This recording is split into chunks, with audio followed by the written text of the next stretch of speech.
Tala lava I le nei vaenga o tala fau o le tala mua. Ua amata o na whaalongoina kompania a fia I la tina e o tulisi I le tonu o New Zealand nei, ia whaina ma whaale tonu e mafua mai o na o le taua I se sae tūru tonu. O ia whaina e au fia I le si tai leo le tau o le whaangaio inga o pisnisi, ma au nanga mo turisi matangata ta whao mai moa mai whafo. O le se fulma le walu masina ua tuana e tunei, sa mai tauina ai le amata o na toe foi o le nei atina e tele New Zealand I se tūlanga whio lolo.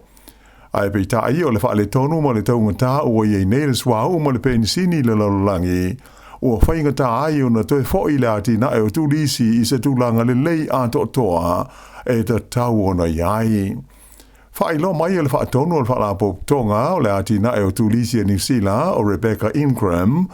o whaale tonu o alia ni mai nei vai taimi e le ngata ina si tia ai le tau o le soifuanga ai o whaapena foi o na si tia ai ma le tau e whe malanga iai tangata ai maise o tūlisi ma tangata tā whao mai e tunu ui whafo. Tā ua e te mai tai whaatonu e telepis nisi ua whengai nei ma le si tia o le tau e whaatino ai e lātou au nanga. Ona o le taungata ua o iai le tau o le sua uma le penisini. Whaaria mai foi e whapea a tonu o se whaamanuianga. Le tūlai mai o le nei whaale tonu, ma le vaitaimi ua umai ia le tau o le tau mawhanawhana po le sama. O le vaitau lea e au pito pisi ai ia ngā ruenga ma au nanga mo tūlisi mai whafo. Lipotia mai, le umi o le taimi e whaatari ai se tali mō tārsanga, a tangata ia ua mana na o e tala lātou te ngā tupe o le Kiwi Saver, ona o ni mafua anga mani mana o ngā whaapitoa. E mafua lea, ona o le to tele o tangata whaisau whanga ua tārsanga Mosef Soswani, I le taunga tālu soifuanga I le nei vai taimi. Whailo mai hoi whapea, o nai tau sanga ua mawai atu nei, sa paita wina aire si tia pea, o la whainga o tangata e tala I tua lātou sau whanga o le Kiwi Saver, ona o mawhitianga ma whaafita hauli tau tūpe e a whia ai. O le masina o Februari o le tau sanga le nei, e wha awhe fitu se lau lima se furu, le a whainga o tangata na tala ai tua lātou Kiwi Saver, ona o mawhitianga na a whia ai. E whaatusa lea, I la whainga e wha awhe se lau tolu se furu, sa talo sanga Mosef Soswani ia Februari o le lua awhe lua se furu ma le lima. O ele to tele, po le to tele o la tau nei sa wha alia mai, le fia, ona o le umi o le taimi na wha atari tali ai. O nisi na o la tau wha alia I lunga o fisauta inga tele wawawe wha pea, sa talo sanga Mosef Soswani le masina talwai, ai o mai lawa I le taimi nei, o lo o whaatali pea le I maua se tali.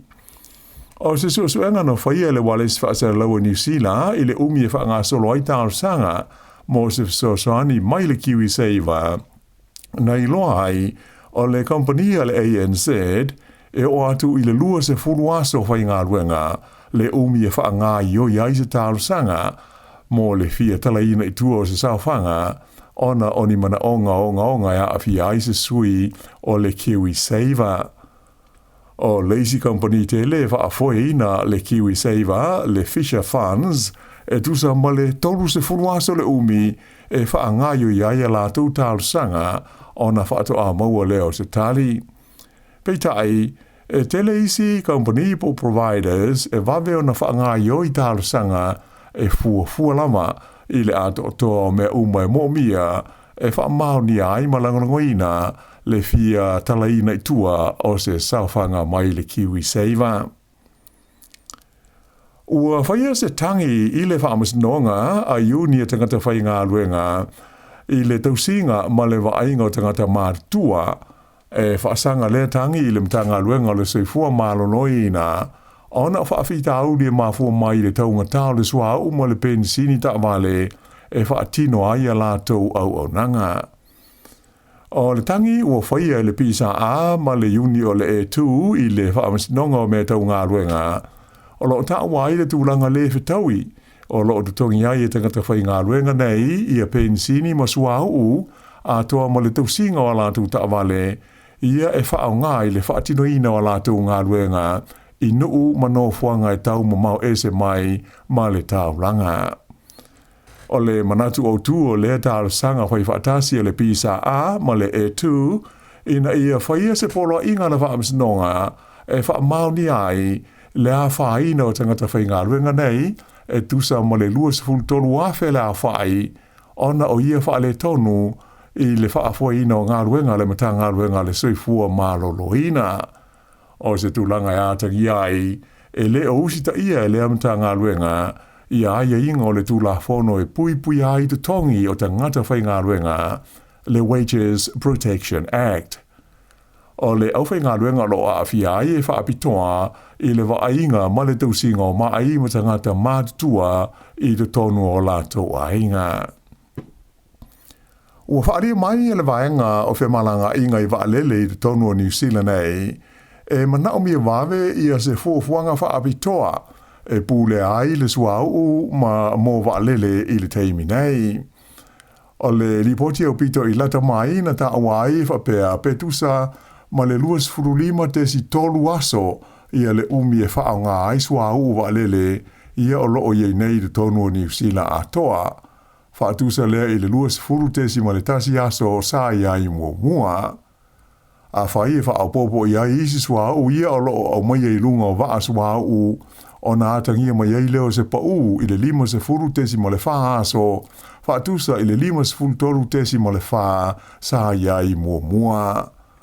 Whairo mai e le whaatonu o le whaalapo tonga le nei, le Aviation Industry Association o Simon Wallace, e tā hua tele o na mauti noa, ia le tūlanga o le supply o le suau u waalele, mo au nanga, e maise ai taimi o whaalabelawe whaafose e, ai whaapea ai fo i mangā ruenga tau whaatoanga. Tā ua e le whaatonu, ia le tele o wala au mai company, ma sui au ai le whaalapo tonga, ona ua whaapopole ina i whaafitauli, e pei ona tu lai mai nei, i le whela ua inga o le suau mo le pensini, ona o le taua i Iran.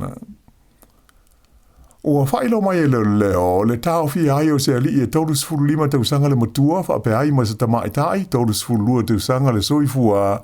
ua whaamtala ina, whapea o la ua o di tangata e matua malo losi tele, i le whaatau ina atu o whala au, mawaila au whaasahaina, i le tonu o New Zealand, hei.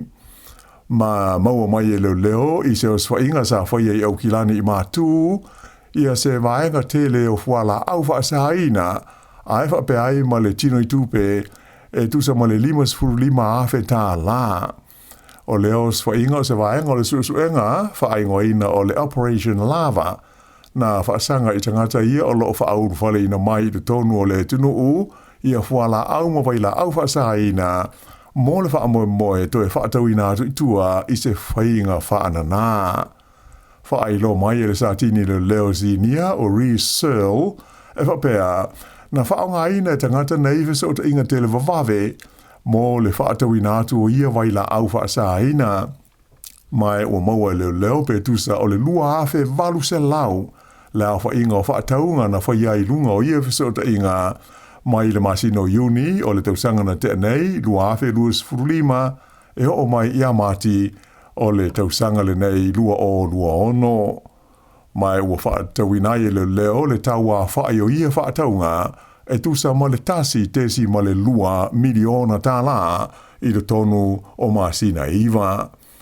E se funu ma le toru la whaai o i tu ainga ese o waila au ma fuala au whaasaina, na maua mai ai le os whainga nei au kilani, e au fi ai le waila au o le cocaine, whapea le methamphetamine, o le GBL, ai whapea le MDMA.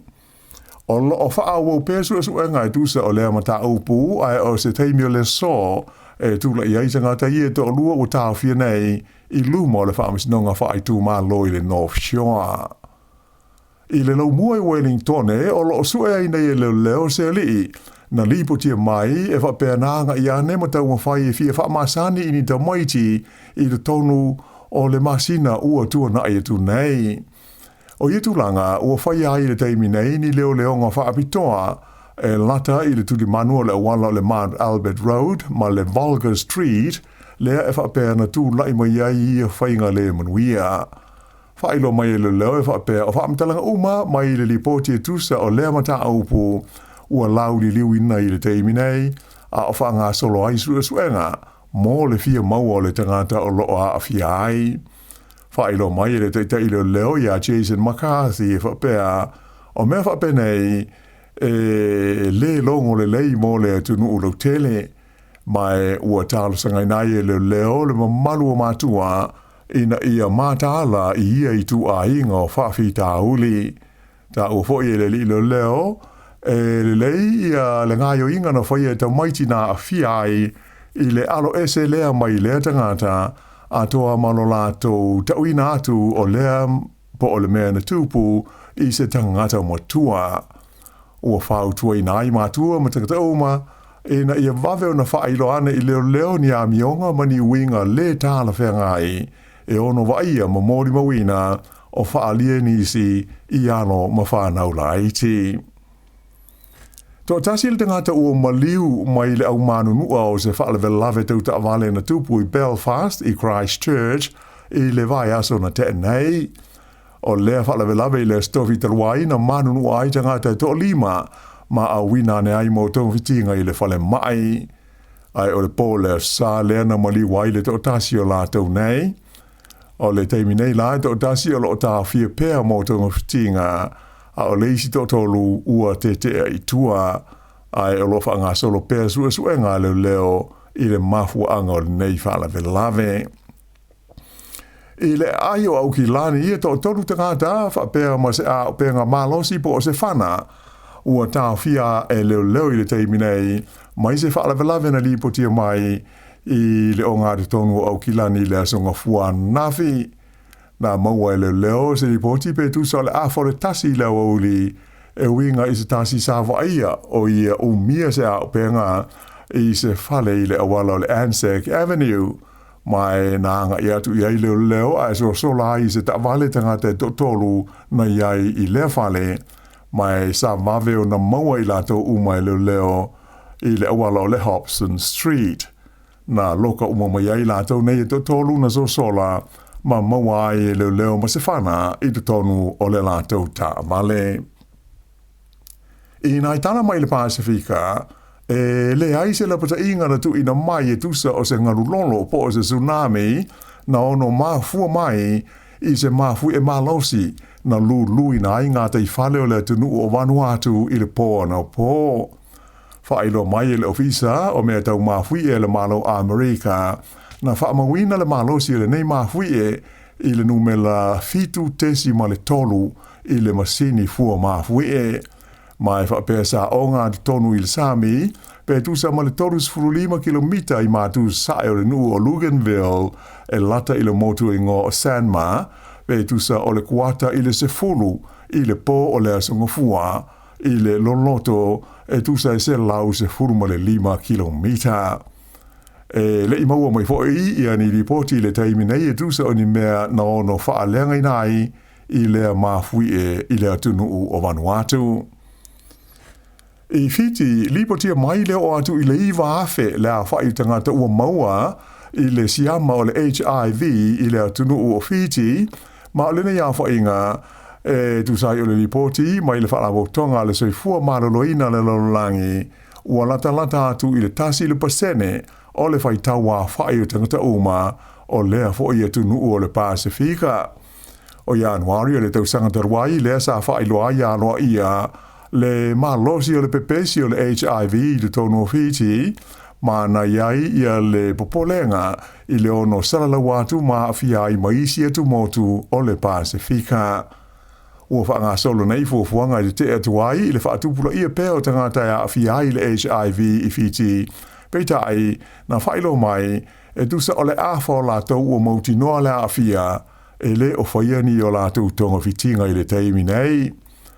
E New Zealand nei, e tusa ma le tolu awhe, 5 se lau, le awha inga o tangata ua mauti noa, e a awhia i le HIV, po le siama le mahua i le ngase whaingata, po le mai o le AIDS. E ta'alonga soka whaale wāo mālo, sa mataina le mālo ai o le au soka a li i New Zealand, le All Whites, i le la ta'alonga ma le aua le tunu o Chile, le sa whaia le malai o le Eden Park, i le fiafio la songa fua nafi. O ai o le ta'alonga e wha New Zealand, ai tasi Chile, mai o se manu mālo ta ua tele lea mo le au soka a li i New Zealand, i lana ta'alonga muli muli, a o lumana i aile ta amansanga o le ipu o le laulangi i le whaanga tama o le soka.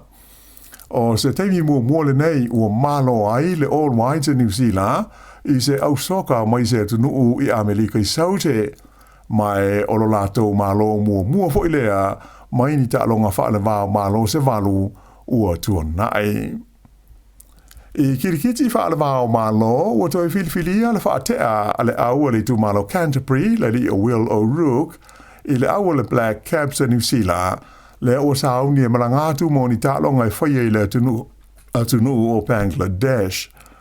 O lo ngata mai a iulai le tau sanga te ruai o na ta'alo lea li i le aua New Zealand, i le ta'alonga le Black Caps ma le aua Zimbabwe, le na manua ai lo na tua.